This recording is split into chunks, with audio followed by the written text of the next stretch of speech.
It's time for the Other Three Amigos podcast.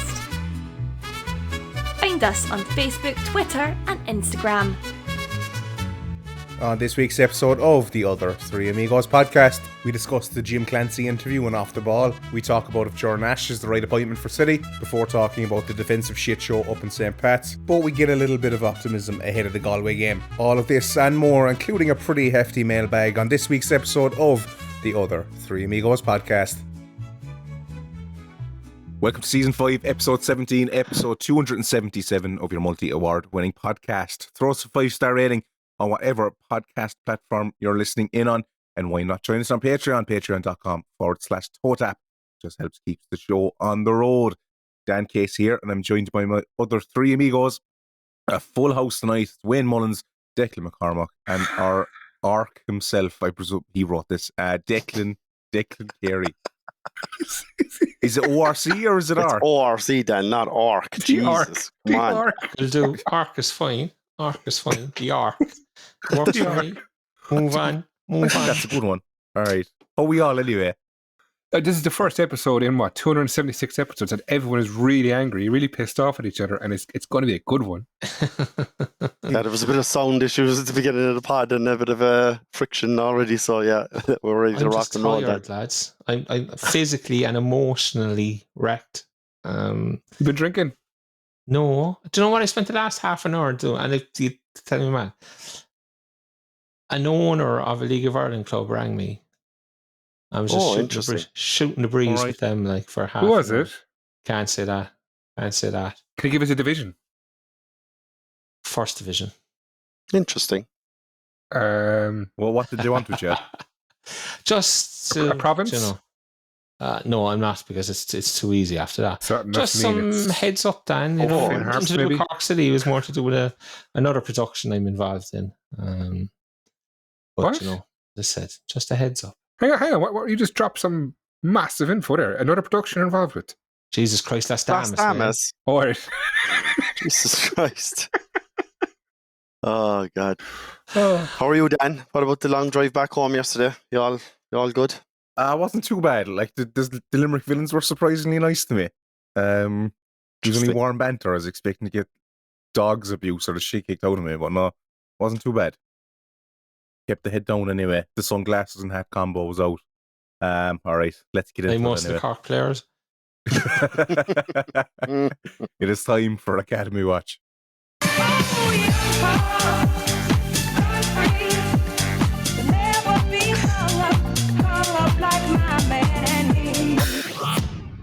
Well, it looks like our under-20s, under-17s and under-15s had no game, but our under-14s beat Treaty United 5-1.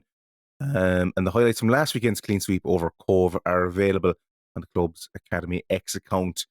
But on the Academy Watch thing, Decky, how great was it that an Academy graduate in Josh Honehin has been called up to the Irish squad?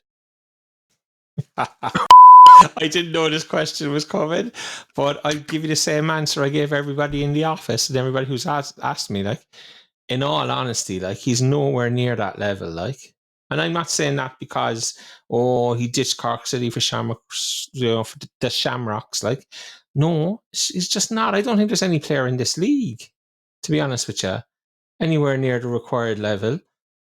You know, fair play to him. If the whole idea is just to get him in and, you know, give him a look at the setup and that, then grand, like. But it's only 3 weeks ago he was out in Turner's Cross getting roasted all night, like. So, you know, like, grand. Stephen Bradley throws a wobbler. FAI, Halgrimson, you know, oh God, we better keep the Shamrocks happy, like, you know. So we'll stick a young fella in the squad there, and no, life's great again. And, you know, Heimer and Stephen had coffee and everything's great, like, you know. But look, with all due respect to Josh and his family and everybody else, like, nowhere near the required level. Nowhere near it.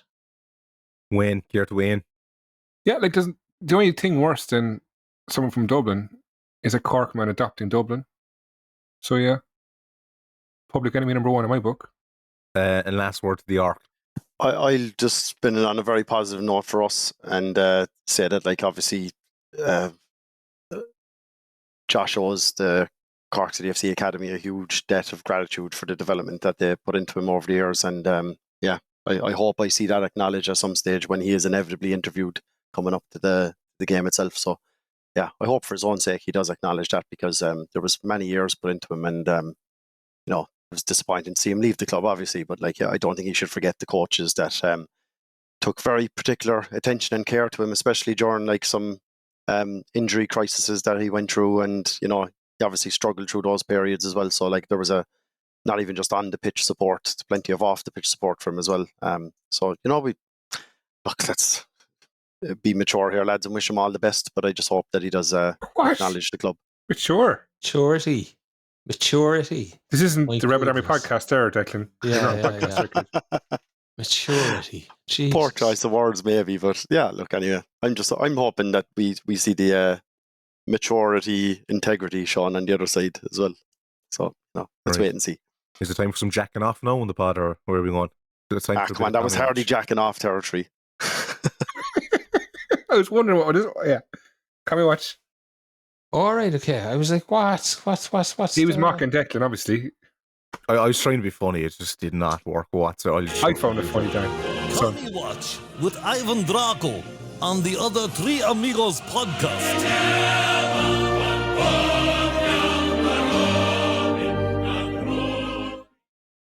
The women's team, they drew 1-1 away to DLR Waves. Christina Dring with the equaliser just before half time. Decky, what did you make of that one? Look, I mean, they were without Kira Senna and without Eva Mangan. As John O'Sullivan astutely said on this week's Last Damas, which is out now and can be found at all good podcast providers, both teams, DLR and Cork City, both kind of played like two teams who didn't want to lose the game rather than two teams who were overtly trying to win it. And therefore, it finished in a 1-1 draw. Great header just in the stroke of halftime from Christina Dring from a corner after they went one down. As I said, second half, it did look like it was two teams probably lacking a little bit of confidence who didn't want to lose the game more so than either team wanting to win the game. Be fairness to Unifoy, the keeper made a great save from Nima Ngassi to keep it at 1-1. City had all the ball, all the chances first half, but didn't really look like scoring, to be honest, bar Dringy's header from the corner. 1-1, it's DLR's first point of the season, so when you look at it that way, it's probably not the result the City wanted going up there, to be honest. Okay. Tim Clancy departure. There was the off the ball interview that came out on the Monday, I believe. Declan Carey. Tuesday. Came out to Tuesday. Whichever day it was. Declan Carey, what are your thoughts on it? Yeah, look, obviously, we recorded the pod last Monday night, and then we mentioned that we weren't aware that Tim was going to be doing any media work. He had that interview in the Echo as well over the weekend, which potentially didn't come across very well. But it's hard to judge how those interviews actually go when they're written down and they're quoted in writing. How come you don't think it came across very well? But I guess the Echo one wasn't too bad as such. He kind of touched on a few potential areas which didn't reflect too well on himself. And then the off the ball interview, he just came across, I guess, very lackadaisical about the whole departure. I thought, he came dressed in his obviously he's trying to advertise his own his new gym and whatever. And I think the optics of it and the things he said. Just didn't come across very well. And look, we've all heard different stories about that's been doing the rounds about why he left or what led to him to depart the club, and he just didn't really articulate any of those reasons at all when he had a huge opportunity to do it to a national audience. And look, that's fair enough too. He's probably trying to keep as many doors ajar as possible for a future managerial career, maybe, and just always keep as many options open as he possibly can. But I just think. I think he probably had a lot more to say that he just didn't say at all on off the ball, and he just sugar-coated over a lot of things, like problems which possibly led to him leaving the club, and some of which we're aware of, and people at Cork are aware of, I suppose. But in the grand scheme of things, look, he didn't win enough games. He's now gone. He's got his new priorities, and I don't know if a lot of City fans are, disappointed to see the back of him. And that's what I've seen most in the last week or so. And I just think he should have just maybe steered away from it and kept his head down for a couple of weeks anyway. But look, it is what it is, and I just don't think it reflected well for him. And I like the guy, to be honest. I had great time for him when he was City boss, and I think he is a nice guy and all that stuff. But I just wish he kept his head down now and stayed away from the limelight for a few weeks until the new appointment came in that eventually replaced him as the week played out. And he just didn't give himself the best coverage and PR when he went on off the ball, I thought. Wayne, do you agree or disagree with that? Well, I think he's not going to throw the club under the bus, or there's obviously reasons why he left. I just think that it's probably the best move. We move on, he moves on. It wasn't working out. It was never going to work out the way it was. Wishing the best, but he can't go on radio slating people and saying stuff. That's why he wouldn't get another job after that. He wouldn't get another job after that. He should have just stayed away, Wayne, is what I'm saying. Like, just not bother at all. And in a couple of weeks or months, then if he decides, I'm never going back into management the League of Ireland, then he can start maybe being a bit more honest and brutal. But I think it's just obviously a bit too raw and fresh. And he took the high road, I think that's to his detriment, really, because I think we're all aware that he was working under some very difficult conditions. But does anyone really know the ins and outs of that? And when he had his opportunity, he didn't say it. And I completely agree with you. Like, we'd probably think he was a bigger, if he started throwing the club under the bus, maybe, and was super negative. But I think there was a little bit more he could have said. But we've had people on here who've left the club, or ex-players who not promised all out, say everything, and nothing happened. They said nothing. Came on the pod and it was all. So I get it. I get why he can't say something, because he'd never get a job again. Who'd want to hire someone? We've had former managers writing books about the board and quoting board meetings and all this, and I read stuff last week, people crying for him to come back, which is absolutely pathetic. So, that's why I'm so disappointed that Tim didn't say much, to be honest. Because when you have a manager that leaves and he throws volunteer fans who are dedicating their life and soul to the club and trying to keep the club above water, and people are like, "Oh, I want Johnny C back. He'll give us a good bounce." Go away with that. Fuck's sake. I need to push you on this one out, Declan. We can't let this go without questioning your views on this. People need to know what's going on. I've made my views well known in the past. I don't think you have, though. Look, it just did irk me a little bit when at the first sign of a managerial vacancy, people have short memories, and then look, it just kind of resonated with me there a little bit when you said Clancy can't throw the club or his old boss under the bus or whatever, and we had managers doing it there not so long ago, and people crying for him to come back, why I even had to hear last weekend after Clancy left the club that, I hear Caulfield anyway has no interest in the job and whatever. There's actually people ringing him up. Come on. When would you take Caulfield back? No. Decky's sitting back like some sort of Colombian drug lord there with the lighting. Decky, what's your take on it? I'd love to see Coffey come back just to see the Orcs' reaction. I mean, it would be worth its weight in gold. I agree with the lads. I think it was probably a poor choice to do the interview. It didn't come across great. But like the lads said, there was some stuff going on. I actually have to clarify something I said last week. I meant to open the show with it and I forgot about it. But it's completely my fault for not understanding the English language. So the person who told me about hanging the curtains and making up the bed said to me, Tim had to hang curtains and then he had to make up a bed. No, to me, when I hear make up a bed, it's like take it out of a box, put it together because it's come from in a box in IKEA. That's not the case. The bed was there, structured. There was just no sheets on it. There was no blankets for it. There was none of that stuff. So Tim had to leave the house, go out, purchase sheets, duvets, blankets for said bed for the player, come back, and make the bed, physically make the bed with the sheets and the blanket, the duvet and the rest of it. So this is where we're getting relegated. That's what making up the bed meant. I took a different literal interpretation of it. They contacted me afterwards going, what are you talking about? So in the interest of fairness, because I am always fair, I just want to clarify that. Wayne, what's your thoughts on that? Me and you were gone last week. Like, a manager could you imagine Bradley going into one of the lads' gaffs and making their shag in bed for them? It wouldn't happen. This is probably why we are where we are.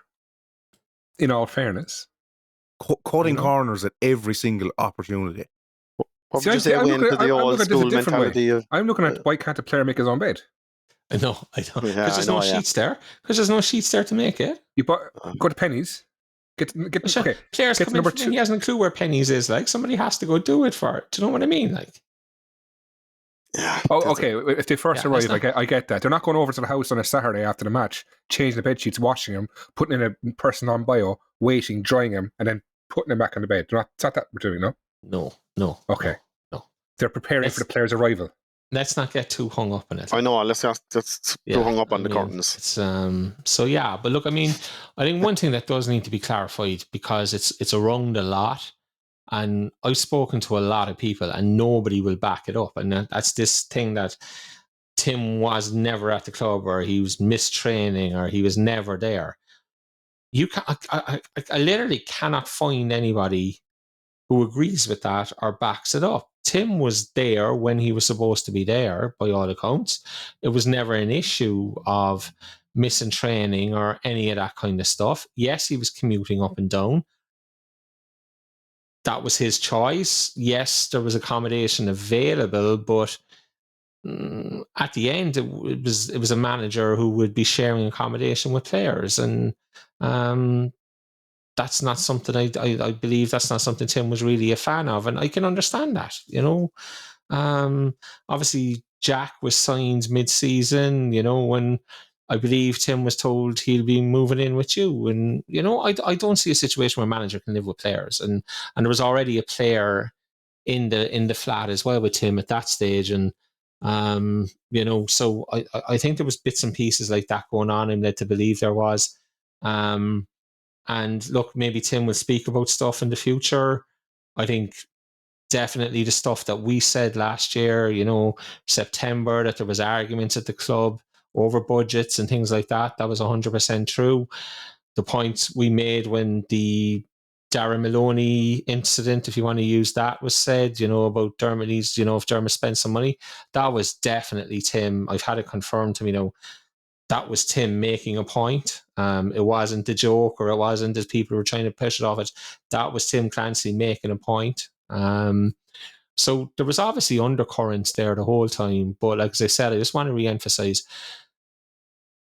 it's my understanding that the whole Tim Clancy was never there stuff is just simply not true. And I'm happy enough to say that and run with that, because we have to be fair to people. I think overall it's probably best that Tim has left the club, just the way things are. The club have identified a new manager, they've moved on, and I think it's probably time now that this podcast has to move on, the fan base has to move on, just like Colin Healy, Liam Buckley, Richie Holland, Pat Dolan, Rico. Tim Clancy's a former Cork City manager, and it's in the past, and as I said, just need to push on. The thing is, this could have dragged on for another 2 or 3 months until one person waiting for the other person to either leave or get sacked. It could have been an absolute disaster for us. It's the best thing that happened. I think we've not dodged a bullet, it's the wrong word to say, but I think we've got away because I think we did need something fresh in the club. So I'm excited. It's now Ger Nash, so we have to move on now and say thank you to Tim Clancy.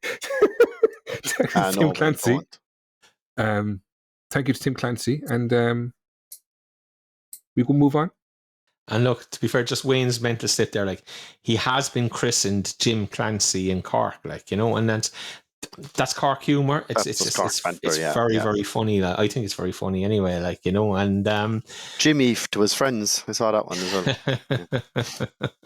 Jimmy Clancy to his friends. Yeah, but like Jim Clancy is a funny line, and I agree with everyone. I think it's absolutely for the best he's moved on, and I think I echo what Wayne is saying. It's early enough in the season as well to the point where it hasn't become a complete and utter disaster. Because if this had dragged on to the transfer window, and we knew that there was such friction behind the scenes and things weren't going well for Tim and the club, and you know it was a game of cat and mouse, and there was only ever going to be one winner anyway. He was going to end up leaving the club at some stage this season. Now, in hindsight, so the earlier the better, I suppose. And we wish him all the best. And I have to say now, because we have moved on, that fair play to the club, Dermot Usher, whoever's involved, getting the man in this quick. Because no matter what your feelings are of the manager and if it's the right move, get him in quickly was very, very important, and we did that. So just got to also give credit to the club for getting someone in fairly quickly. But is it not easy to get somebody in quickly? We didn't. No. We big difference. We learned from our mistakes. We didn't do it last year. That was the problem. This is clear. We've learned our mistake. We didn't make the same mistake twice, and whether it's the right or wrong decision, getting it in quickly, getting him in quickly. I agree. I absolutely agree. 100%. And he's also in a job, which is also difficult to get someone out of a job that quick. So. Does it fair to say he's maybe 9 months? He's 9 months too late. How do you get somebody out of a job that quickly? You don't. Like, I mean, this is like, it may not have been set up for this exact date, but it does feel like that the contingency plans were there and were ready to be executed whenever this was needed to be there's nothing wrong with executed. that. There's absolutely not. I hope that our owners or any football club's board or management have something in place, because there's nothing worse than what happened last year. We had no clue what we were doing. And this gives me hope that in the transfer window, we're also ready. We've learned from our mistakes. And if it's the right mistake, if it's the right thing to do or the wrong thing to do, we've made a choice. We've done it quickly and we got out and done it. And if he was lined up 6 months ago, who cares? It was the right thing, because I'd rather him have someone ready than not have someone ready. No, absolutely. But like, I have it pretty good, and I'm pretty happy to say that Ger Nash was offered this job 12 months ago when we were top of the first division, you know. And there seemed to be some idea around the club that Tim Clancy. What was the reason for that? I think there was some idea around the club that Tim Clancy was going to quit, or he was going to move on, and they went and they offered it to Ger Nash, and I believe Tim found out and approached the club and said, "What the hell is going on here?" And the club were, I don't know the ins and outs of it, but it ended up. Was this around the time when Trevor Welch mentioned it in the interview? It could have been. Now thinking about it, it's go back in the timelines and look, and it probably is, to be fair to Trevor. And Trevor got fucking annihilated that time, like. But you got to remember, there's rarely smoke without fire, like, you know. And it was so left field from Trevor. I think that's why he got the criticism. It was like, "We're top of the first division. What are you trying to do now?" You know, he got this like. It appears incorrect. No, this kind of shit stirrer label, like, you know, that he's just stirring the pot. No, and there was 100% something up that time. It looks like and Ger Nash was 100% offered the job that time. And Trevor's clever out. Like, I remember when Caulfield did leave Cork City, like Trevor Welch was the first person to know. Like, he rang me like within 10 seconds of John leaving the room, and gave me a call saying, "I heard he's gone. What's your comment?" I was like, "What? How could you possibly know this, Trevor? Oh my God!" Yeah. Brilliant. Wayne, the lads kind of discussed it a small bit on the pod last week anyway, but what's your thoughts on the Ger Nash appointment? You said you were excited there earlier.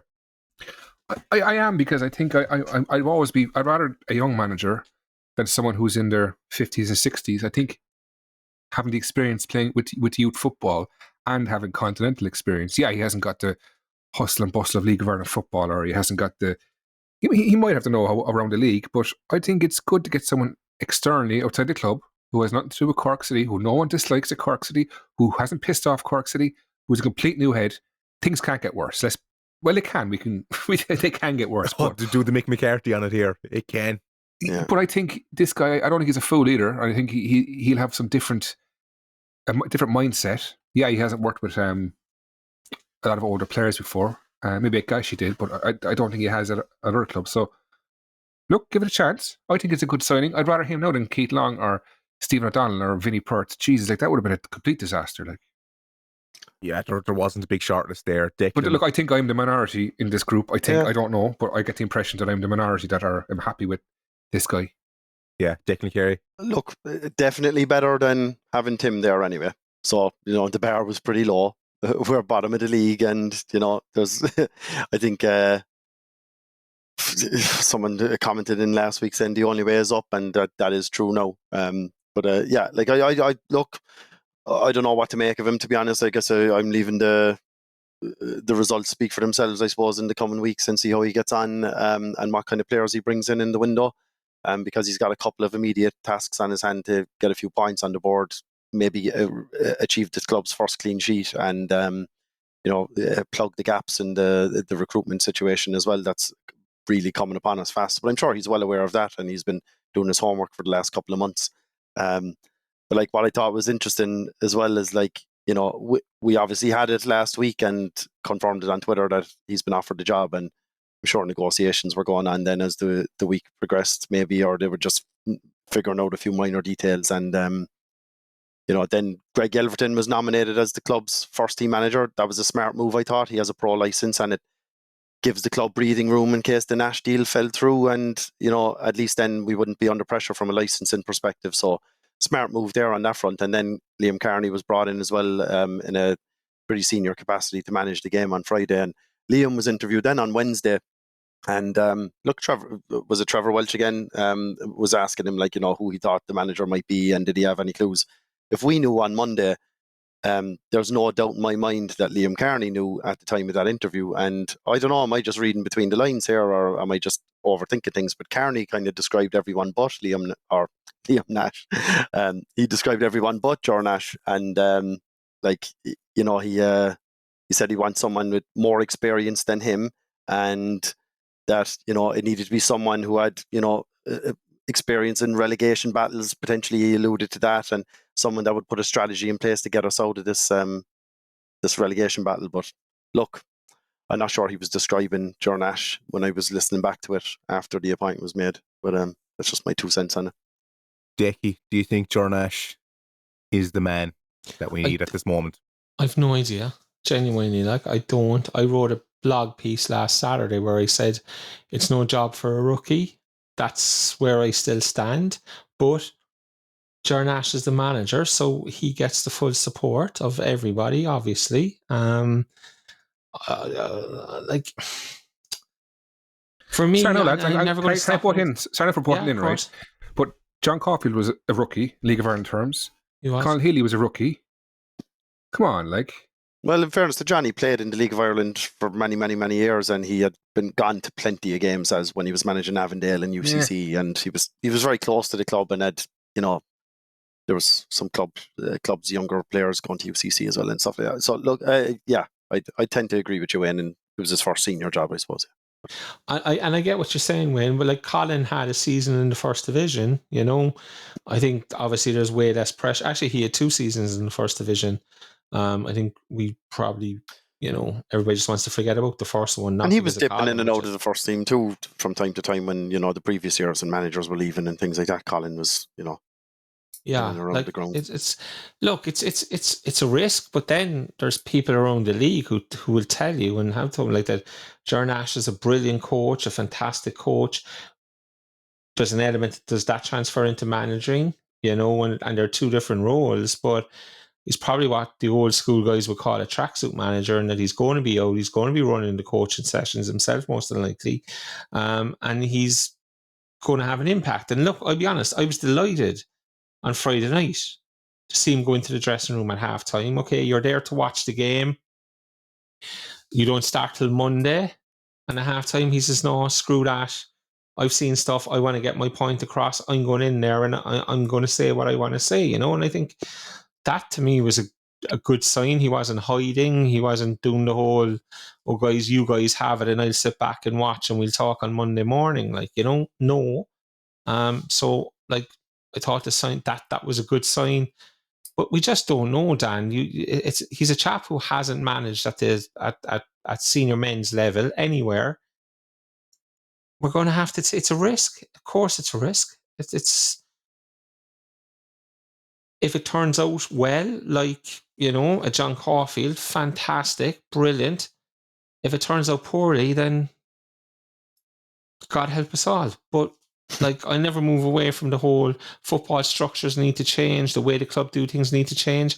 And I'm not sure that Ger Nash's appointment gives an indication that the club is looking to change any of its structures or change how it does things, you know. And I'm not sure that Ger, being inexperienced at this level, is going to be somebody who's going to go in and insist on changes being made. So I was going to say to you, do you think a huge part of the reason he was given the manager's job is he'll probably do what he's told, given his age, given his lack of inexperience?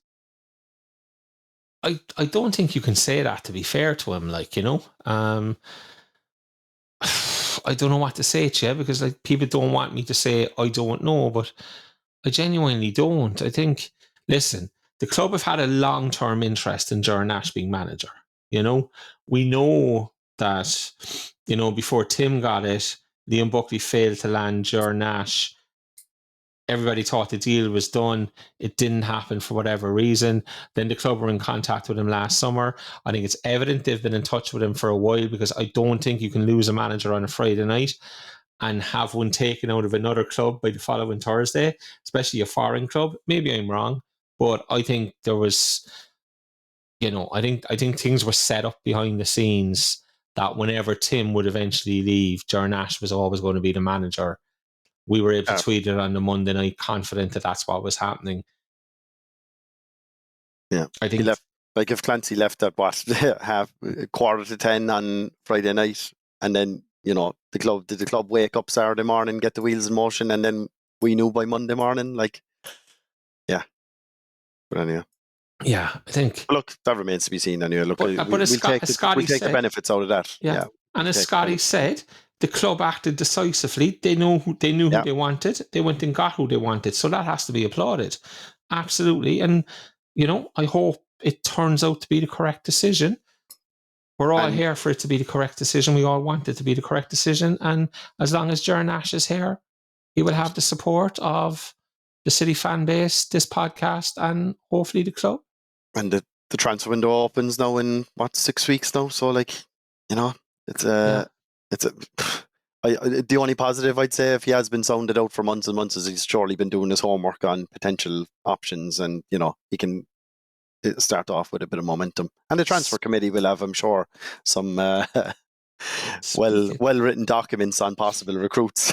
Speaking of which, one of those names linked with us on a fairly regular basis over the last while was in town on Saturday night, telling people that he was not signing for Cork City in the summer, that he has better options in England, etc. So that was Conor McCarthy. Whether he's sending people to the shops, I don't think people who spoke to him believed they were being sent to the shops. I think they believed what he was saying, and that, according to Conor McCarthy anyway, in Cork on Saturday night, he won't be signing for Cork City. The Nash interview on Red FM, Cork, I presume you heard this one. Yeah, Rory interviewed him. I think it was, he was in the training ground. I think it looked like, was it Saturday? Yeah, so, like, you know, fair play to him he was in Dublin on Friday night and straight down on Saturday for the warm down session. And I'm sure he, you know, wanted to familiarise himself as quickly as possible. So that's good to see. But look, yeah, I don't think anyone watching that will, you know, see him as a manager that's full of pizzazz and flair and charisma. I think, you know, if he's a quality coach, I think that can solve things for us in the short term. That'll be the main qualities that he brings to the table. Like, I just don't think he's a man for the cameras and the mics and that. Do you think it's more important now that we're well coached and well drilled? Oh, 100%. Especially defensively, rather than a man motivator. Yeah, I'm not too bothered about that interview with Red FM. Look, it was pretty mundane, cliched stuff.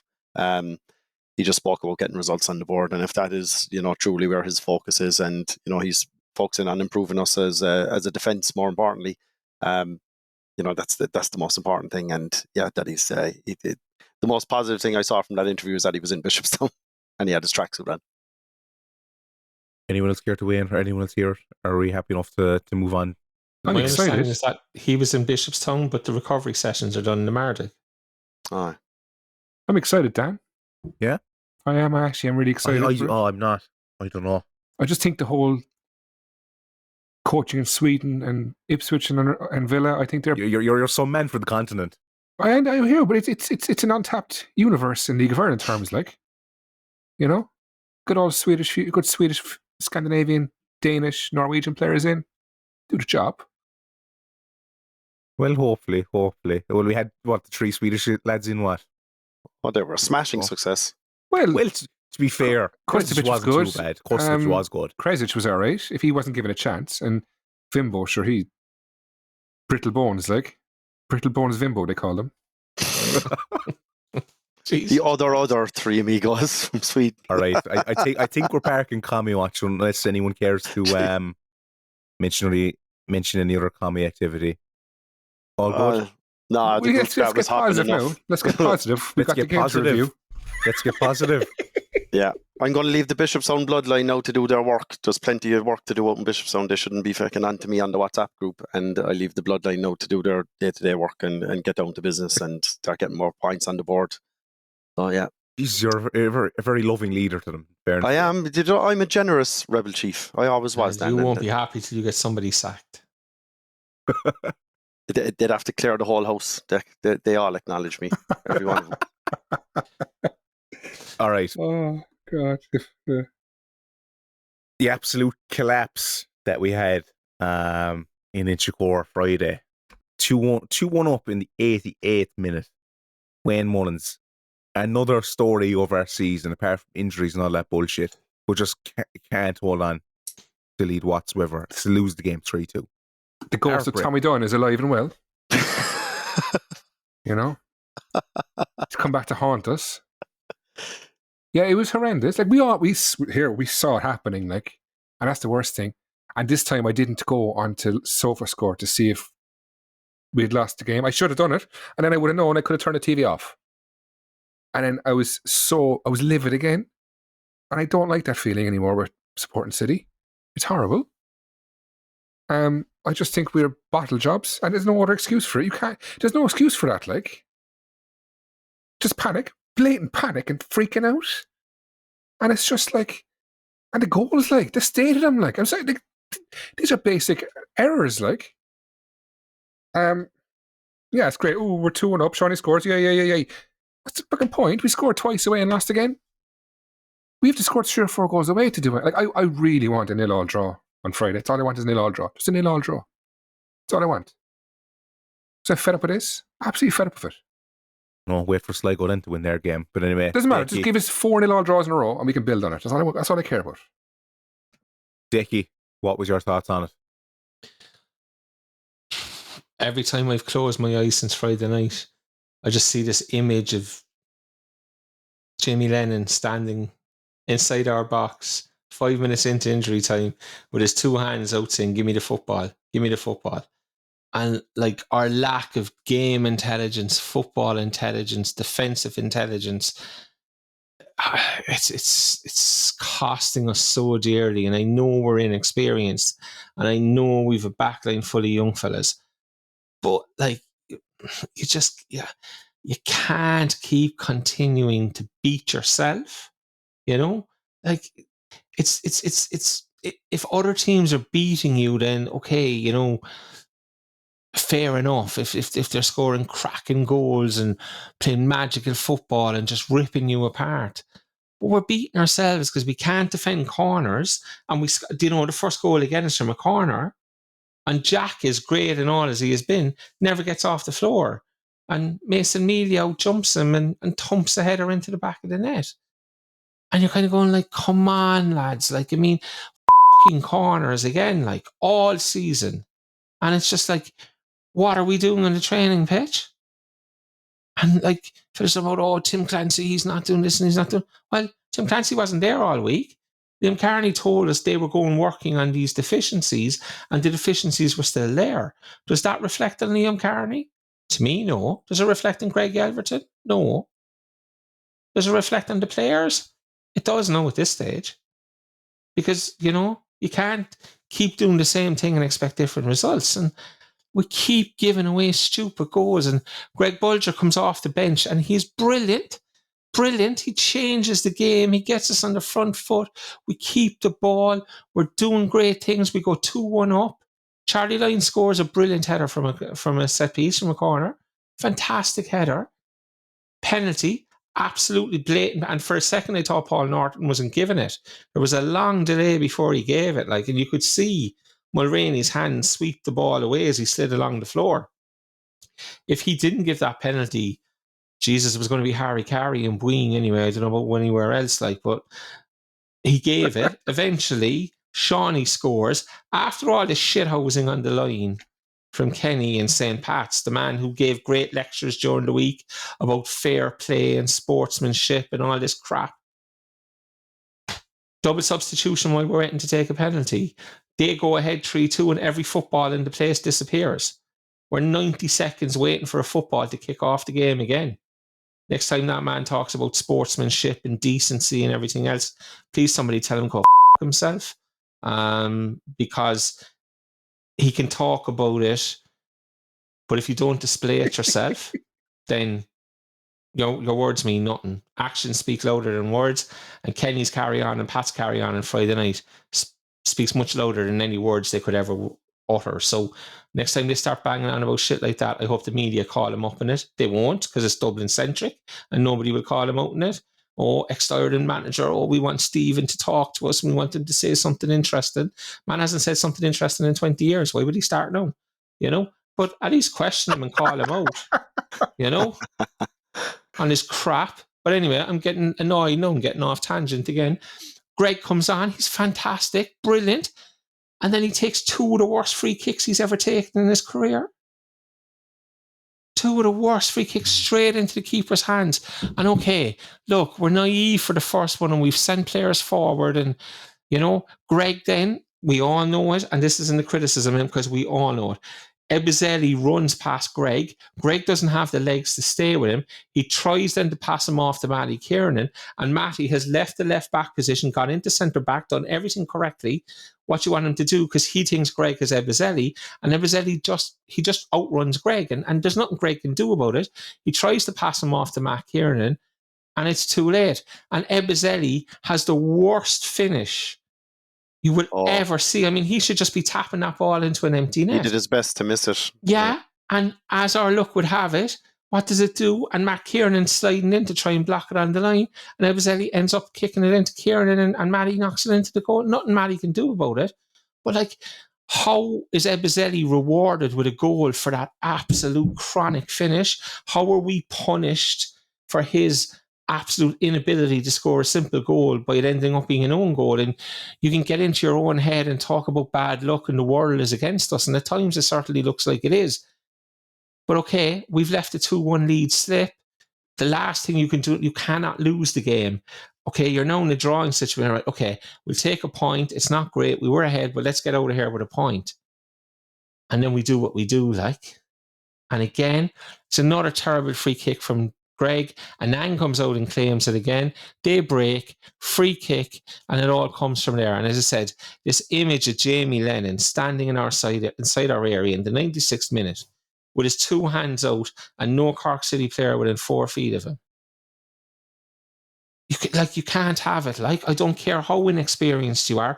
I don't care how young you are. I don't care how little ability you might have. And I'm not saying any of them have little ability, but I'm just saying it doesn't matter. You have to have enough game intelligence and enough defensive intelligence to say, I can't leave that man stand there on his own. If you're a midfielder and you're outside the box, you have to bust your bollocks to get yourself back in there. We have to stop the cross. There's 2 of them out there. We have to stop. I can't think who it was now. We have to stop the ability for him to slip that ball into Jamie Lennon in the first place. Things Liam Carney spoke about last week. Stopping crosses, stopping balls, getting heads on box, getting blocks in. We don't. And once Jamie Lennon picks up that ball in that position, Sean Murray comes flying in. He just knocks it past him and bang, it's in the back of the net. And we are all Scotty said he's sick of feeling like it. It's Monday night now, and I still haven't got rid of the feeling. It's just disgusting. It takes over your mental health. I'm not talking about but I mean, it does. It plays in you all It weekend. does, Declan. It does collect your mental health. Of course it does. How do we do it again? How do we do it again? What are they doing? Are they trying to fucking punish the fan base? And it does get inside your head, and it does wreck your weekend, and it does. And then you go into work on a Monday, and lads are going, Jesus Christ, I saw he threw away two goals in injury time again. And you're like, I don't want to talk about this on Monday morning. I want to start the week fresh. Oh, but come on, how could you be so bad? How can you be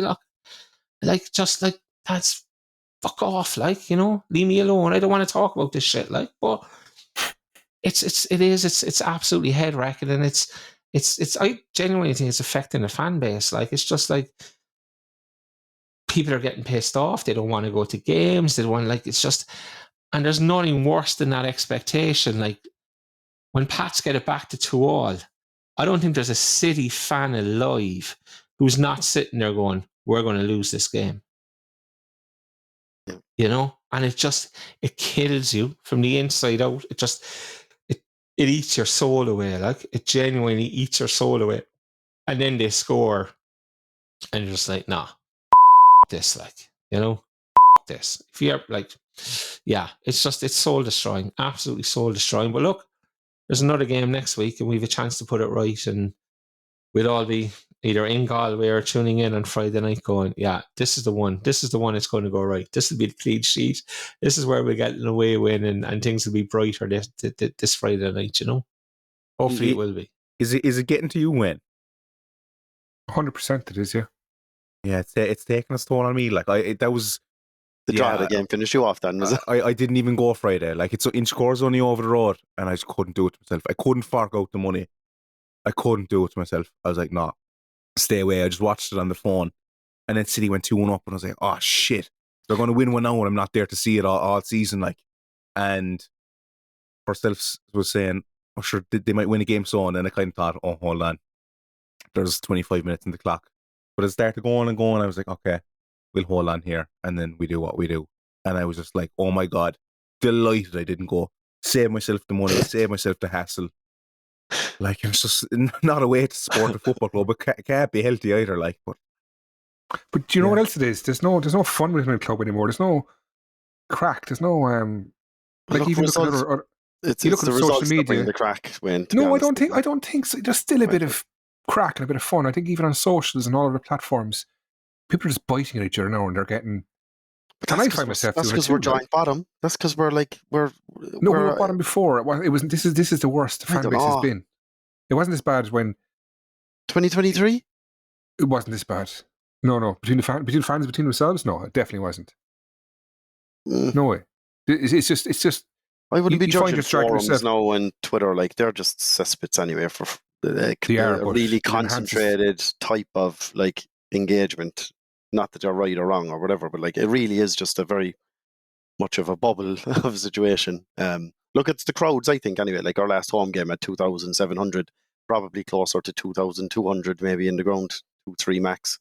And as I said before, in the next rounds of fixtures now, where those teams will be coming down to Cork again, Shamrock, Shells, Bows, with the novelty might wear off a little bit, and it might not be as much of an attractive trip as it was, especially when we're near the bottom of the table, unless they want to come down and rub our noses in it a little bit. So maybe the club are hoping they'll still come down in numbers. But I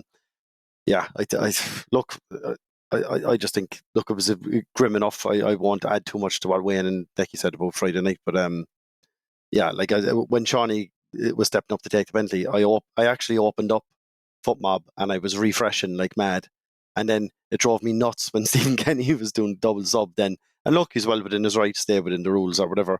So, if we had done it and Pats missed a penalty, we'd be saying Greg Elverton and Carney are the greatest geniuses of all time. So I don't, I can't really complain too much about it. I think shithousery is all part of the game these days. And unfortunately, for some reason, I was watching on LOI TV and FootMob didn't update until the ball hit the back of the net, so maybe it is actually as live as it possibly could be. But then, I thought we'd hold on. We brought Mbang, Bolger and Maguire on off the bench, so we had an infinitely stronger 11 on the pitch at that stage. And Pats had started the second half terribly, and they had enough chances in the first half to put us away, and they didn't. And I thought, you know what, that's it now.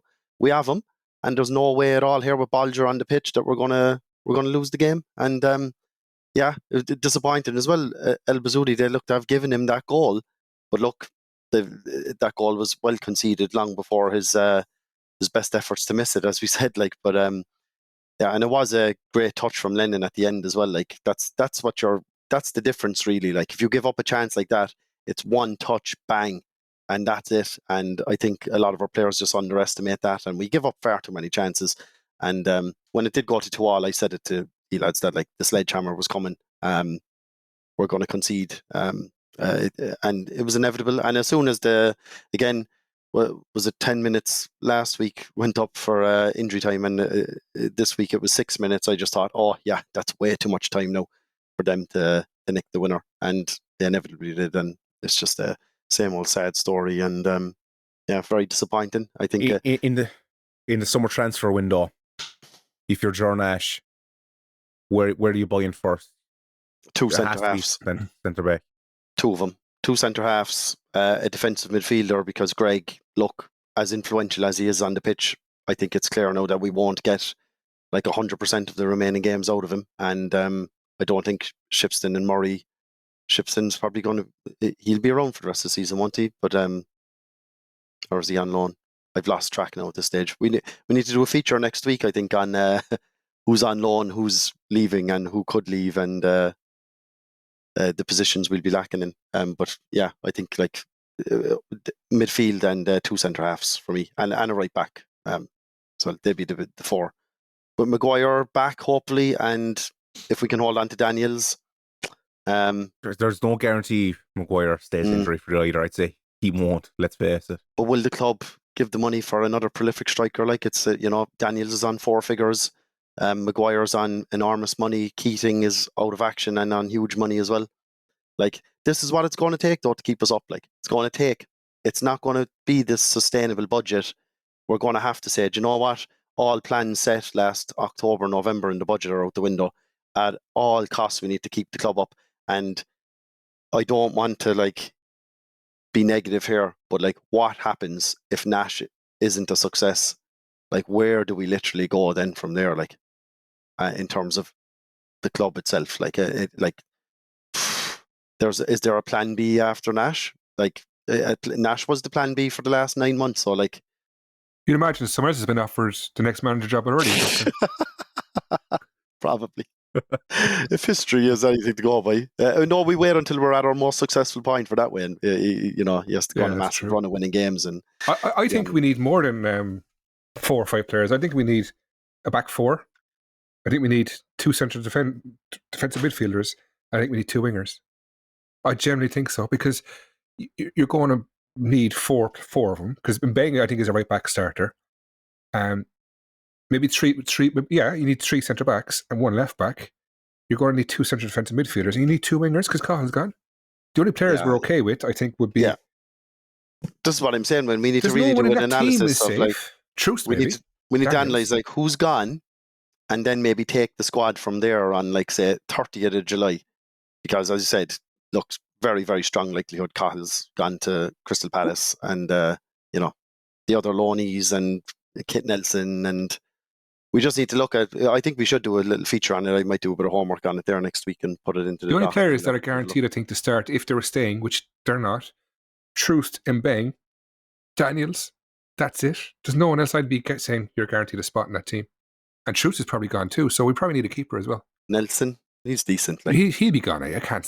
He's gone. Yeah, more.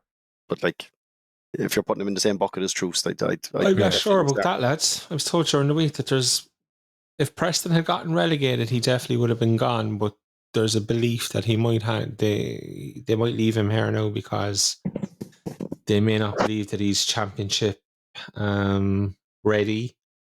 I made the point that for his own career, would it not make sense for him to want to go back and have pre-season at Preston and see how he goes? And person I was talking to was like, maybe not.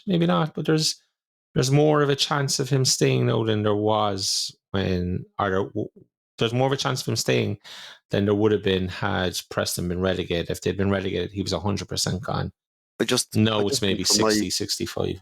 from my experience of it, Dick, and look, I don't know for this particular case, but like if a player is contracted to the club and he has a pro contract and he's a first team player, so to speak, like they'll always have this thing in their head that I can prove myself. Yeah. They will, like, and then they'll just be saying, what's the best option for me here? Stick around in the dregs of the Premier Division in Ireland, where my manager probably won't even be really watching my games. He might see clips and the club are sending over clips maybe and stuff like that. Or get over there, be in his face and, prove myself there. Like, as much as we know, to be honest, he's not ready to be starting in the Championship week in, week out. But he's a very good player and he's young. And we think he should stay here for his development and all of that. But his agent, himself, his family, I'm sure, are saying, like, get over here and prove yourself. You've got a nice contract now that you're sitting on at Preston, and Yeah. Decky will wrap it up soon enough because we have to go to the mailbag anyway. Do you think now this is the time where that self-sustainability shite has gone out the window that we so badly need? Geez, we nearly need a new whole starting 11 at this point, the way it seems. Do you think that has to go out the window now? I think there's a realization that it must go. Look, the question I'd ask is very simply, right? We're pretty sure that there's a good summer budget there now, right? And so fair play to the club, but why wasn't that budget available in January, in December, in November? And if it was, we probably wouldn't be in the position we're in now. We're firefighting now again. And look, I don't want to get into the whole self-sustainability thing or the philosophies at the club and the rest of it. You put a good side on the pitch, the stands are full, you end up making more money by spending more money in the first place, speculate to accumulate and all that. I think just probably enough evidence there. Dermot's a very, very, very shrewd businessman. I'm sure he can figure it out now that this is probably not going to work in the short term. As I said, fair play to him. I believe there's a decent summer budget there for us to go and try and ensure we're a Premier Division club next year.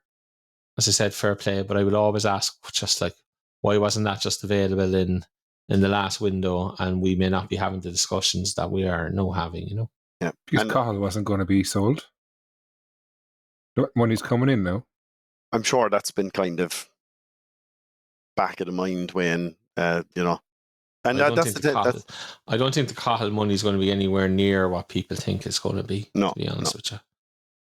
Probably be somewhere in the region of 150 to 200k would be my guess. That's purely a guess now. I have no ideas of any negotiations on that front. But just to finish on that point, like relegation is absolutely not an option for the club.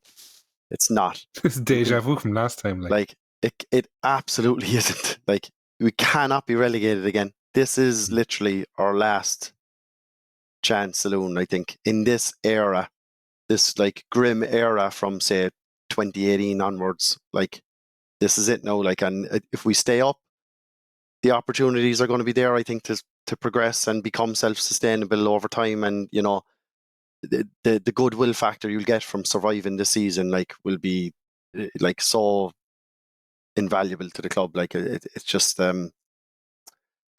we just have to stay up. Like, there's no choice. I throw everything at it, for the love of God. Like, just every ounce of energy, and more importantly, finances, sensible finances, at least. Like, getting good players that demand good money, and a good coach, which we hopefully have. All reports suggest we do. And there's good support around Bishopstown as well. Liam Carney and others that can help out and bring them all in. Make sure the club stays up. And the world is all right. You're talking about get Liam Carney and others around the club who can help. Like, you're back to the double jobbing specs then, and the rest of it. Like, that's actually not what needs to happen. Oh, in the short term, I mean, Dick. Like, in the short term, I know. Get Nash's assistant in then, and get in more coaches and staff all the vacant positions. Like, but for now, like, we're not going to have an assistant in place for Friday, so we need everyone now. Like, we have to win on Friday, and what a better way to do it than up in Galway, and they're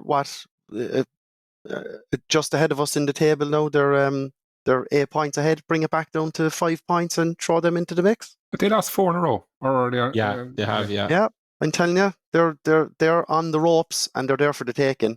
New manager bounce, bit of organisation, drill it into the defenders, keep a clean sheet as if your mother's life depends on it, and sneak.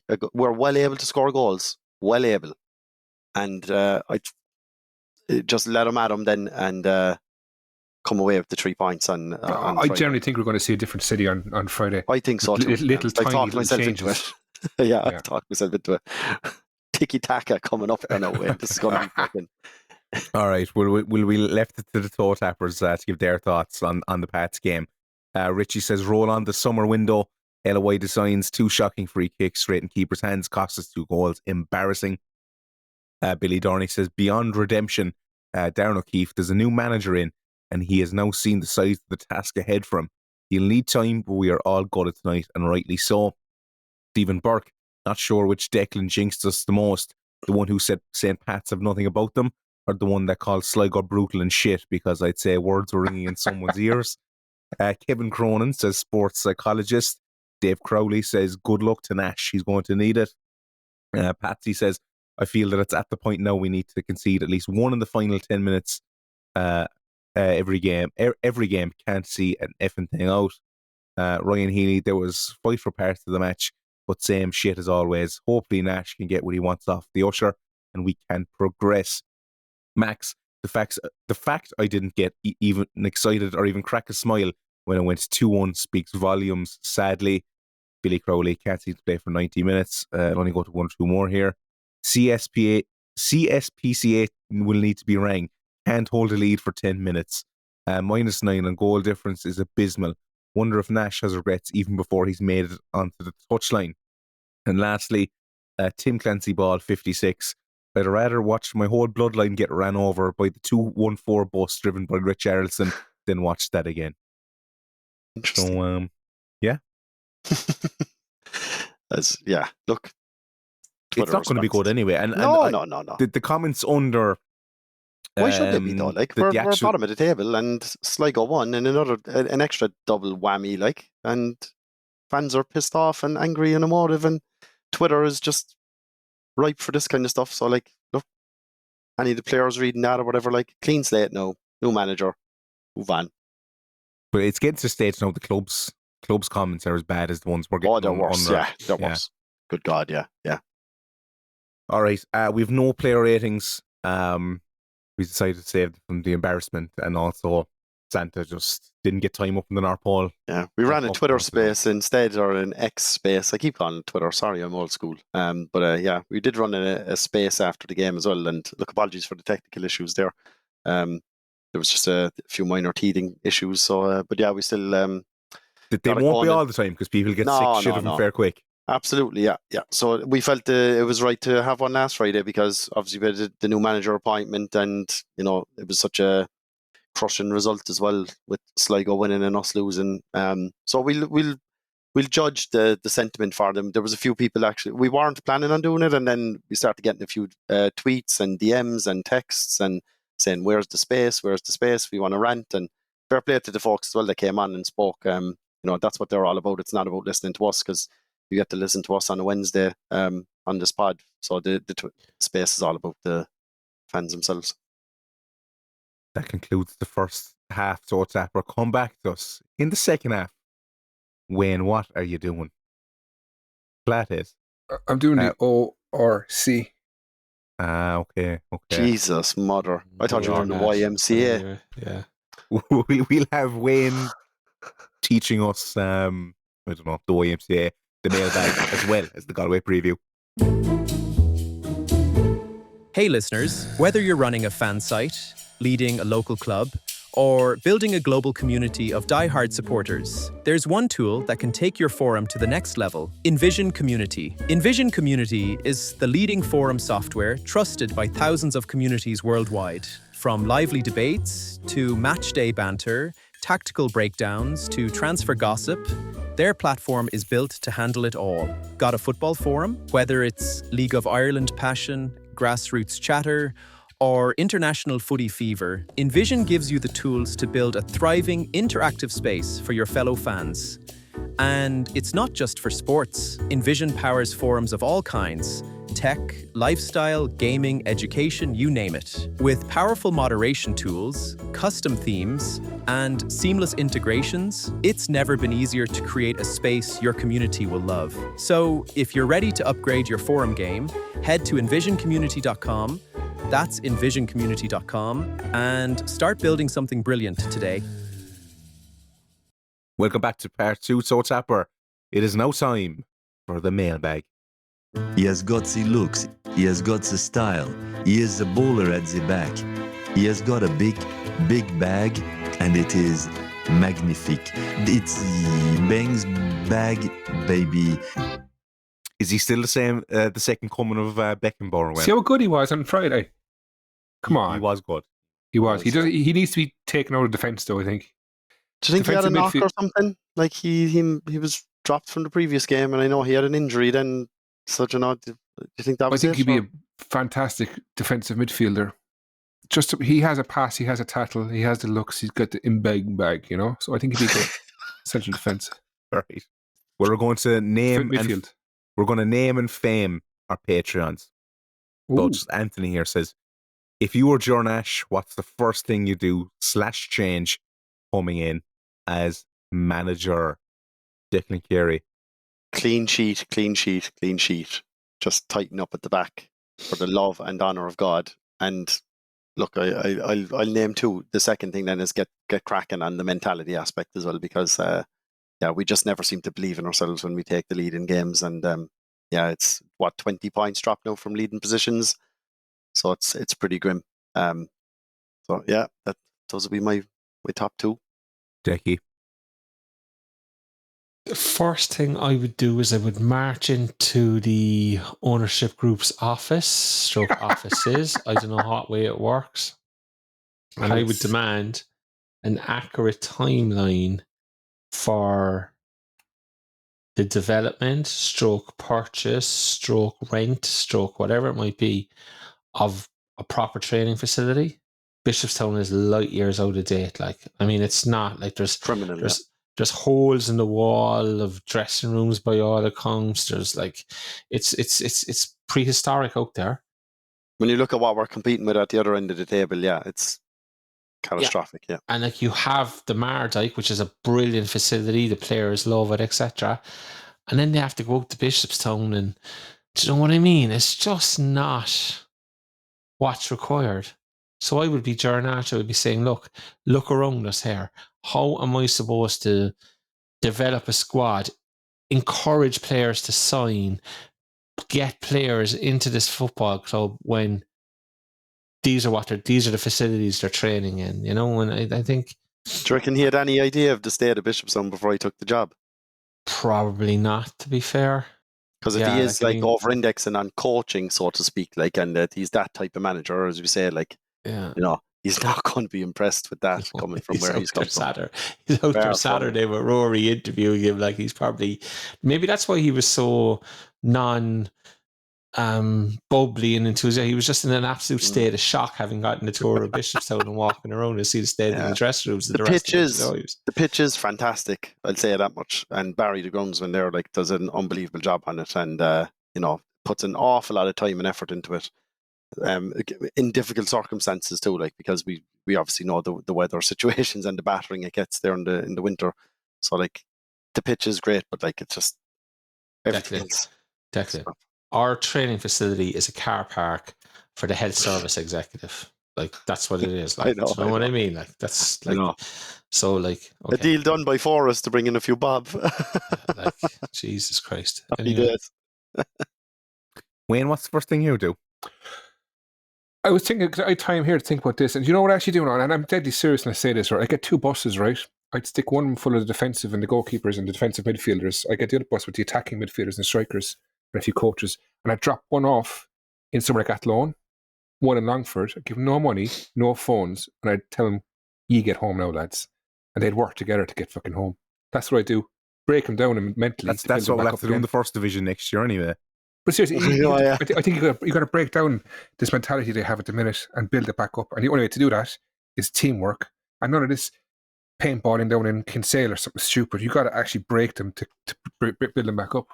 That's what I do, honest to God. Philly says, why can't the team close out games? Is it a fitness or personnel issue? Bottle job. Mentally. Yeah. Simple as, like, you got to be cruel to be kind. Like, it's they bottle it, you know? Jimmy Foley. He's holding on to leads once we go ahead, a mentality that Clancy instilled into the players. Is it something Nash should delve into fixing ASAP? Personally, I think it's vital because I believe we can pick up way more points. We don't have time to play around anymore. If Galway beat us Friday, I believe 11 points is too much to catch up with. Dickie, as probably maybe the last one to lose slightly. They're all kind of the same type of question. Yeah. Like, holding on to leads is mental as much as anything else. Like, and Scotty said bottle jobs. I wouldn't go that far, but I do think there's a lack, because we're inexperienced. I think there's a lack of game management, defensive intelligence, and things like that. You know, and it's hard to correct that because that only comes with experience. So I think you need to change the personnel by bringing in experienced defenders. Hopefully that's what's going to happen. And if it doesn't happen, I don't think it changes, to be honest with you. Yeah, maybe Ger can do some technical things and just say to them, look, if we're 1-up with 5 minutes to go, we're not going to try. We're not playing in our own part of the pitch. We're putting everything in the corners at the far end of the pitch, and we're going to be a bank of 5, a bank of 4, and a bank of 5, and they'll have to play through us, and they'll have to break us down. Sure, there's technical things like that he can do, but which is probably what we should have done in St. Pat's the other night, and we didn't. You know, we put two free kicks into the box. They've gone into the corners and run down the clock. And okay, if you give away a throw and it's in St. Pat's corner, where, you know, Anang was able to just go like, oh, anyway, I'm not doing it again. I can't to myself. Like, but, you know, I don't think he can change the mentality, but I think he can change the personnel by bringing in players, which in turn will change the mentality, if that makes sense. I'm not sure it even makes sense in my head. No? It does. Roy O'Sullivan asks, what's a good start for Nash in the first 3 games, points-wise? So that's Galway away this Friday, Shells at home, and then Bows away, and there's a 2-week gap in between. No, Bows at home. Is it Bows at home or Bows away? Bows at home. Okay. Bows at home, yeah. Yeah, sorry about that then. I put that in the notes. That's after the midterm break, or the mid-season break. So there's a break after the Shells game and then 2 weeks and Bows at home. Apologies, yeah. That's like opening night again, you know what I mean? Like, the players have been away, they've probably been away for a week to back in a mini pre-season. They deserve a nice holiday, all right, don't they? I wouldn't begrudge anybody. Look, like, lads, these lads aren't not trying. They don't want to lose. They're not trying to lose. You know, I don't see any comparison with what went on in 2023, especially the second half of 23. Absolutely, yeah. So I wouldn't criticise them that way at all. Off the field wise, it feels very similar though. Look, you could hold up a mirror to this season and just reflect 2023. Almost, there's a week between Colin and Tim going, we're in the same positions, there's the same gaps, there's the same off the field stuff going on. Yeah, to me it's mirror images, but I don't think Scotty agrees. No, there's a massive difference is we have a manager in place quickly. That's a huge difference because he can plan. Before we didn't know what we're doing. We were just guessing. True, it's not going to be Liam Buckley on the sideline anyway. No. So minimum what we need now for the next 3 games is to be unbeaten. No matter what the results are, unbeaten. The other big difference is we don't have like cannon fodder like UCD as well. That's the other massive difference. They beat us away last then, so they weren't really cannon fodder. They beat us up there, didn't they? Well, we got 20 more points than them, but sorry. So like, you know, there's no one there that's going to guarantee the rock bottom spot, and at least we had an almost guarantee of a playoff, like with 10 games left in the season. No, that's not the case. Like, Sligo won their way to Galway last Friday. Like, anyone can beat anyone except us, it seems. Richie asks, Decky, who buys the first round? And Sean O'Sullivan asks, will Decky be making friends with Ger Nash now that Tim is gone? Ger's first 5 games, how many points is good for him? Yeah. Sure, look, anybody, whoever wants to imagine, I'm not going to interfere with how people imagine I spend my Friday nights or how people imagine I live my life. So if people want me to be out drinking pints with Ger Nash, then that's exactly where I'll be. I don't think he's a pint man, though, is he? Tim wasn't a pint man either. Tim doesn't drink at all. Well, are you going to be heading up to, instead of pints with Tim, do bench presses or ab crunches or something now, or what's the crack? Oh, me? Yeah. Do I strike you as a man who bench presses and ab crunches, do I? Absolutely. Your voice is very Arnold Schwarzenegger-esque, like, That's about the only thing we have in common, so my voice, because no, I won't, but obviously I'd wish Tim all the best. And all right. Kevin O'Connell, a fair man for the live Twitter space as well, so fair play, Kevin. Should an ex-player be considered to form part of Nash's backroom team, not necessarily as assistant, but someone who knows club inside out, someone who can demonstrate to the loan and any new potential signings the size of the club we actually are/should be. Prime candidates like Dan Murray, Alan Bennett, even likes of Billy Woods. Wayne? Yeah, you get one of them in. Billy Woods is a good shout, actually. Yeah, I'd ask him to bring his own men in. You can always have a city man in as a coach or something in the back, but you need to bring your own lads in who have the same mentality, the same tactical mind, the same ideas. That's what I would go for anyway. Kieran Deneen, although we probably need 6 names to come through the door over the summer, taking injuries and lonely potential returns into account, more than likely it will be closer to 3 or 4. If that is the case, which 3 positions are you choosing? For me, it has to be 1 centre-back, 1 right-back, and a box-to-box midfielder. Declan Carey. If we only bring in 3 or 4, we're getting relegated. Because we're losing more than that probably at the end of July. But yeah, I think I don't know. Now that I think back about it, as Wayne said, if Mbeng can play right back and then we've Dara Crowley, I'm probably happy enough there. I'd probably go 2 centre backs and a older midfielder. If it was 3 only. Some of the Instagram questions. We had one here. Connor C84 says supporters club. Wayne, can you give us? I think this was an idea that came through on the forum, wasn't it? Is this a question about Forest or what is it? No, this is a supporters club. Proper one. One that doesn't get us relegated. In half a season under pandemic and shortened season, as I said, when it's like Liverpool winning the league that time, it never happened. Anyway, moving on. Anyway, yeah, 2 lads on have set up CCFC supporters on Twitter, X, looking to just organise buses and be a fan's voice for the club. I think it's a great idea. I think it's badly needed. And best luck to them. So yeah, they're on X at CCFC supporters, and they're looking to have a bus organised with a price by tomorrow. Bus to Galway, that is. So best luck, lads. And if you've any further info, just give us a shout and we'll lash it up there for you. Absolutely, yeah. All jokes aside, this is good to see. The more groups we see pulled together in a united fashion, the better. And any help they need in publicising anything. More fractions in the club. It's great to see. Like, yeah. We should do another segment in 2 weeks' time. I'll start working on that too. A spreadsheet of all the different segments, fragments. Yeah.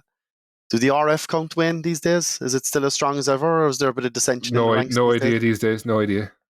Good bunch of lads. Good bunch of lads. Oh yeah, definitely. Collectively, though. Dara Ruddy asks, will Nash be good enough to keep us up? I presume everyone's just going to say, I don't know. Of course he is. You have to believe in it. Like, if we start going in now as fans being all negative, we have to believe in it and just back it. He wouldn't have got the job if he wasn't the man to save us from relegation. So, yeah. In Nash we trust. Big Daddy Cool. To the Twitter questions now.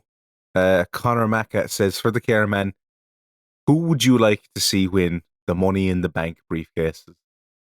I'd have to go with CM Punk for the men's and Anyone but Charlotte Flair for the women's. They obviously do, Dick. Jesus, if the man just asked the question. Billy Dorney says, will the Samaritans helpline be able to cope if we've any more bastard F-ups in the back line?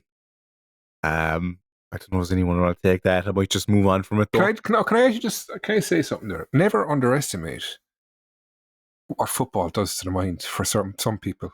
Do you know, it's some people in life, it's all they have. Some people, they don't realise how much it means to them. And, you know, it is an important part of people's lives for the best part of 20, 30, 40 years. And I guess Decky says in work, like, people have gone up to you and they're like, just fucking leave me alone. Like I don't want to talk to you about this, obviously. But yeah, you know, I don't think we can't underestimate the power of what football does. There's probably like 3 people, including myself, in my office who I'd recognise as like Cork City fans, and like we stick out like a sore thumb. Like, and we're the ones that are always asked, like, "Oh, Cork City lost again on Friday." Like, we don't want to be hearing that again on a Monday morning when you're going. It's just like, please stop, leave me alone. Yeah. Magpie says, how many players do we need and what positions are the vital areas in your opinion? I think we probably got there. Topper says, can Howie commission a pair of GA-style shorts for Cathal O'Sullivan? The sight of him running about with his shorts pulled up around his bollocks like he's being shaved to death is unedifying. That's unedifying. That's Rick Ming's job, isn't it? Not Howie's. Sort out shorts for the players. I don't know.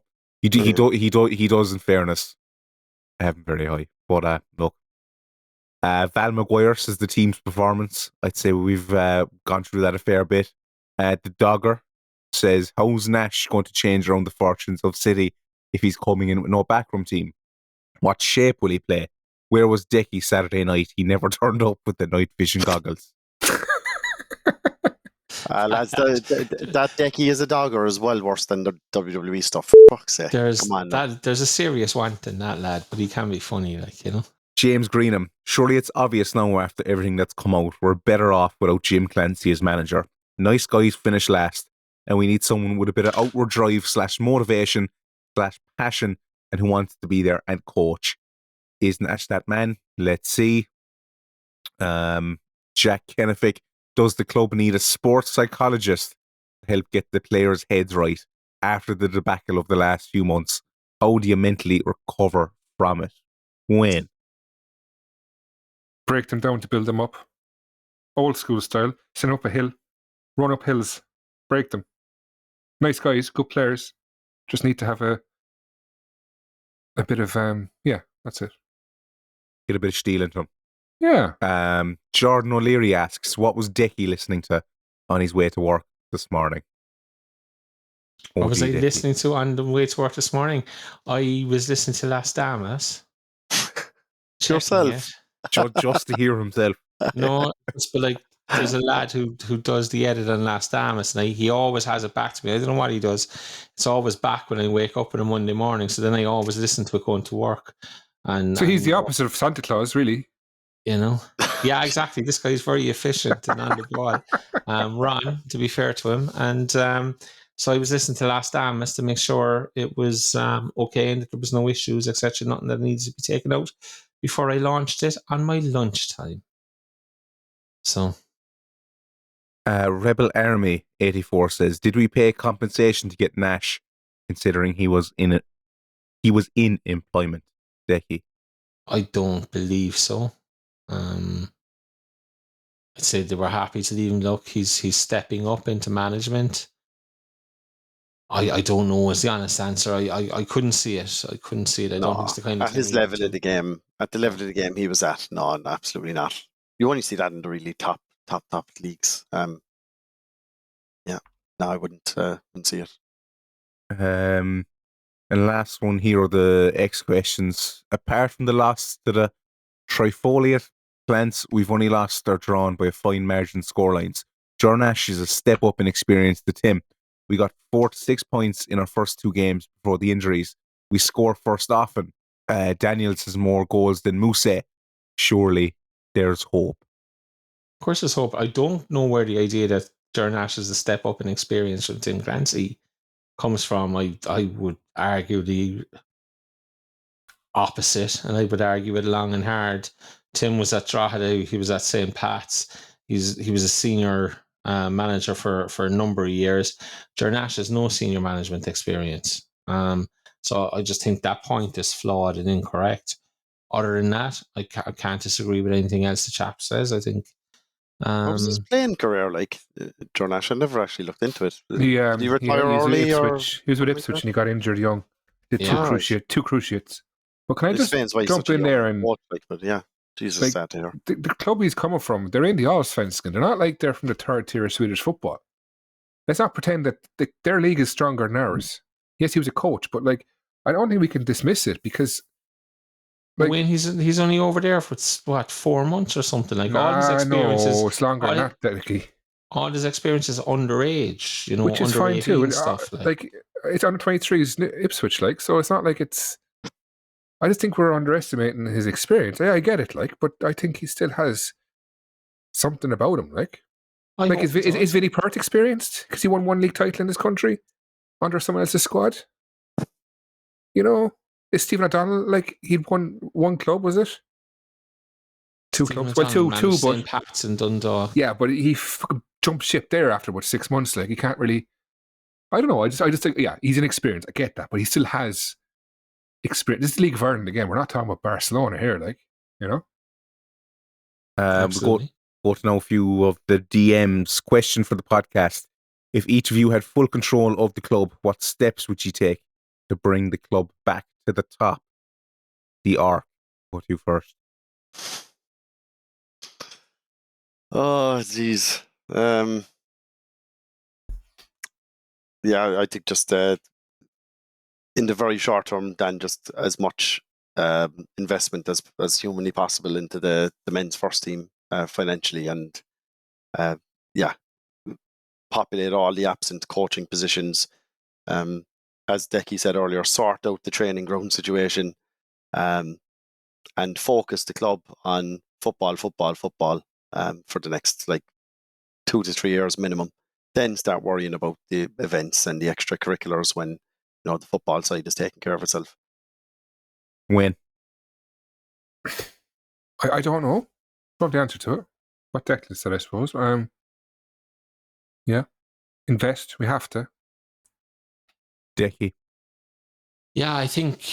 Look, obviously, a lot of what Declan said is absolutely correct, and it's the way everybody would go. I think I would probably also go, maybe recognize errors that have been made, and then just say, look, okay,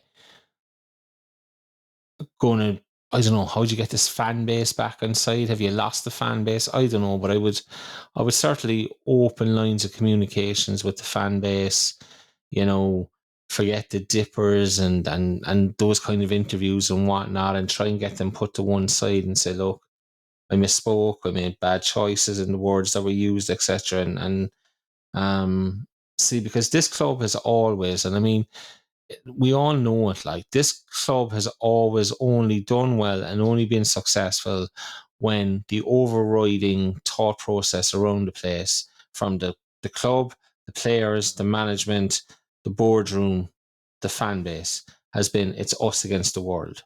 It's us against the rest of the country.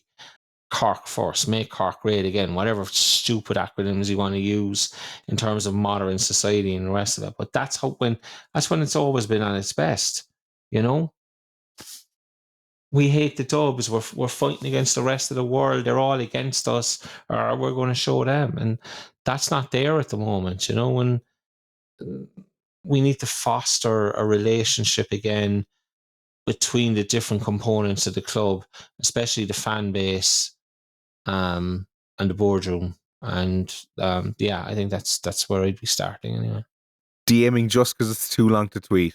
Has anyone else noticed an increase in Bows jerseys around Cork lately? I've seen 3 in the last week, 2 of the Fontaine's DC ones and 1 Aslan one. None of them on people with dub accents. Should we be worried Bows jerseys with musical acts are making them popular in Cork, or just ignore it as music fans wearing merch without caring about the team? I haven't seen it, but look, maybe we should strike back. Let's put John Spillane on the front of a jersey or something. And is he popular outside of Cork? Get it out there, the Dunstores girl and the rest of it, you know. Did the Franks jersey work for global domination? I haven't seen anyone wear it up in Dublin anyway. Yeah. No. If the Franks didn't work, you're not going to get Transpillane working, sadly. Like, Look, Bows are very unique. They're oh no, yeah, They do but it well. It's, They it's, do it's it well, Not, to be it's fair not to them, Bows. It's the Fontaines, and it's Bob Marley, and it's who they associate themselves with. There's I know nothing about modern music, right? I know nothing about music at all, but I'm guessing DC Fontaines, whoever they are, I don't think I've ever heard one of their songs, but they obviously have an appeal outside of Dublin. You know, Bob Marley obviously has an appeal outside of Dublin. The Frank and Walters probably don't have a huge appeal outside of Cork, to be honest. Like, you know, so I think it's more about, look, Bows are a marketing juggernaut.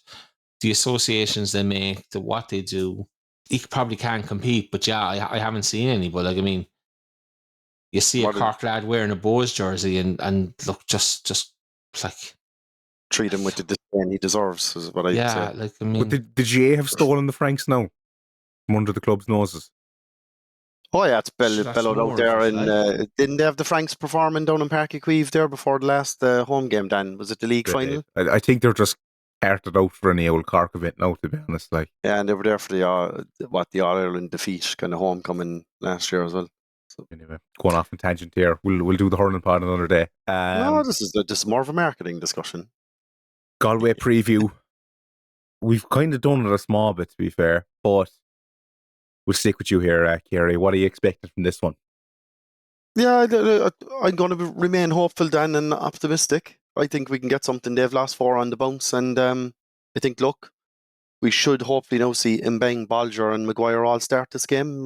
They've been in and out a little bit, and Maguire and Greg have made appearances off the bench, so we should be probably at our strongest that we can be without Keating and Dykesteel, maybe. So, like, yeah, we'll and with the new coaching philosophies, hopefully, and a bit of tightening up at the back, fingers crossed, more importantly, I'm going to go for a narrow victory on our first clean sheet. 1-0 City. Win. Do you know what I want to see, right? I want to see small, subtle changes. I want to see players calling for the ball. I want to see players when Lyons or Anderson have the ball, that the midfielder are moving around, spreading the play, making space. I want to see that kind of thing happening. I want to see an emphasis on players getting excited again and just looking for the ball. And I want players talking. I hope he has these 4 or 5 little changes he's going to do and implement them properly, to perfection. That's what I want to see. And I want a glorious 0-0 victory. I'd be delighted with that. And if we can see players just looking for the ball, turning 2 touches, take the ball, pass, hold the ball, control the pass, those kind of things, that we have a plan, that we know what we're doing, and it's not just panic stations when you get the ball.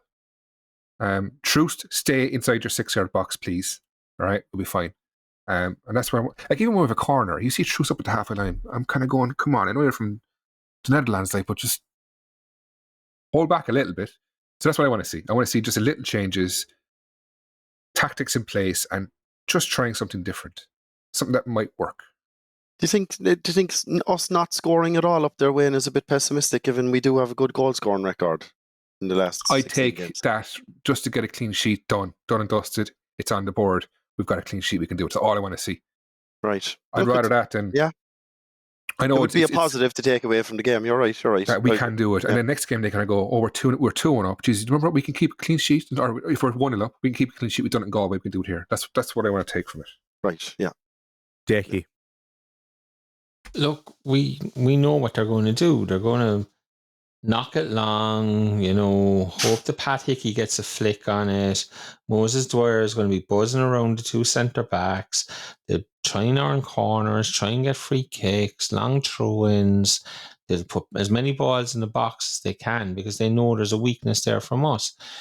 Remember, we played them opening night, remember saying that I thought they were absolutely atrocious and that, they were going to struggle, and there's been one account on Twitter, a Galway-based account, has given me plenty of guff in my own DMs, and all of a sudden they disappeared over the last 3 weeks or so, and looking for them going, and they've just disappeared. So listen, Connie J, is it? No, I'm not saying I would never say it, but it's just that they're a poor side, and we thought they were a poor side the night they played in Turner's Cross, and Scotty's right. We have an element of surprise here in that they have nothing. They don't know how Ger Nash is going to set us up. They don't know how we're going to tactically what we're going to try and do, etc. We have all the tape in the world on them. We don't have an analyst to put it together for Ger. They're not going to do anything new. There's no surprises coming for Ger Nash here. Liam Kearney will know it like the back of his hand. We have an advantage there. I'm genuinely hoping we can take advantage of that. I'm not sure we can eke out a clean sheet like Wayne so desperately wants, but it's a game I do think we can win. They've lost 4 in the bounce. Sligo went there and lost, and Sligo went there and won last weekend. There's almost imperative that we match that Sligo result, you know? And I think we can. I don't know. There's a funny feeling, a feeling in the water, whatever. I think we can go there and win 2-1 and get the Ger Nash era up and running in a very positive manner. Yeah, I'm going to say 1-0 City. Might as well back it. Sligo, Shells, they've Pats. They've Shells away, Pats at home. Yeah, what's going on in the Nano League? Is that Yeah, it is. I love it.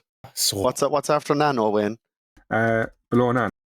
Like just as well there was a question earlier on I meant to come back to about who feels worse, you know, Decky who said St. Pat said nothing about him. Did anybody watching that game the other night think Pat said much about him?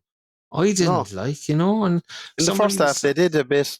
They did knock on our door a few times, all right, but they were rubbish for a good hour of the game, like maybe 50 minutes. Like I saw somebody on Twitter saying, "Oh, don't be losing the head. We've been beaten by the best squad in the league." No. Jesus, I couldn't have that. Oh God, it might be the best squad, but it's not playing like the best squad in the league, you know. And what about the commentary team? Oisin Langan was okay, but God, thank God, it was. Thank God we have Rory and he's shouting at players. What's happening? Like, that was a great impression. Jesus, fucking hell! You could do an AI model off that. We're in in Wexford the first night back after COVID, and Johnny MacDonald was standing next to us. There was myself, Santa. There was a couple of others, and we were just like, we were losing our shit. Like we were the others? Like, we were 0-0. We were down to 10 men. There was nothing happening. First game you could go to after COVID. We were up in Wexford. Ended up kind of half arguing with Colin Healy afterwards and arguing with the players and the rest of it. But Johnny MacDonald was just standing there watching all this going on. And Santa was running up the side of the fucking pitch. Basically, like as the ball moved out, he was running down the side of the pitch going, you're fucking shit, lad. You know, the rest of it. Like, it was carnage. And Johnny MacDonald was just standing there, just shaking his head going, what the hell is going on here? Like, you know, it's still one of the funniest things I've ever seen. Like, he was just like, and then Santa was going to him, Johnny, you do the pod. And he's looking at us like, what pod, you know? And like, as I said, Santa's losing all rhyme and reason. Like, you know, it was mental. Speaking of which, Dick, speaking of having the cojones to ask fellas to come onto the pod, remember the time I was a TOTAP fan at this stage, but remember the time you said you asked Roy Keane and he said, you know, I didn't say no, and he left the door ajar. Yeah, did you ever follow up on that? No movement ever since. Like, you've been too busy. Still waiting for the call. Like, still waiting for the call. I think we should get the wheels in motion there for that. Well, he said he would find us, like, you know, if he wanted to do the pod. So I presume he's listened a couple of weeks and decided, no, that's not for me, you know. Hasn't, like, but I don't know. I wouldn't hold out I wouldn't be holding my breath anyway. But I would certainly retire the following day. Like, I would just hang up the headphones. That would be it. Lads, what can you say to the TOTAPers before they embark on their week ahead now? Keep the faith. Scotty said something there, but again, he was on mute, so nobody heard it. I'm sure it was very passionate and inspiring. Yeah, I just said believe. That's all I said. Believe. Believe. Passionate and inspiring enough. And the arc. Yeah, clean slate now. Let's all go into the game on Friday with open minds and optimism and positivity, more important. Yeah. And let's see where we are on Friday evening, and let's hope if we do decide to do a space after the game, it's because everyone is brimming with joy that we've taken 3 points away from Terryland Park. So fingers crossed. Go defense. Adios, amigos. Zero miedo, amigos. Adios. Do you sometimes walk into a room and forget why you came in? Yes. Forget people's names or birthdays? Yes. Have you ever done something then immediately had no recollection of it? Yes. Then you need Amnesia Magazine. If you only remember one thing this week, make it Amnesia Magazine. Do you sometimes walk into a room and forget why you came in? Yes. Forget people's names or birthdays? Yes. Have you ever done something then immediately had no recollection of it? Yes. Then you need Amnesia Magazine. If you only remember one thing this week, make it Amnesia Magazine.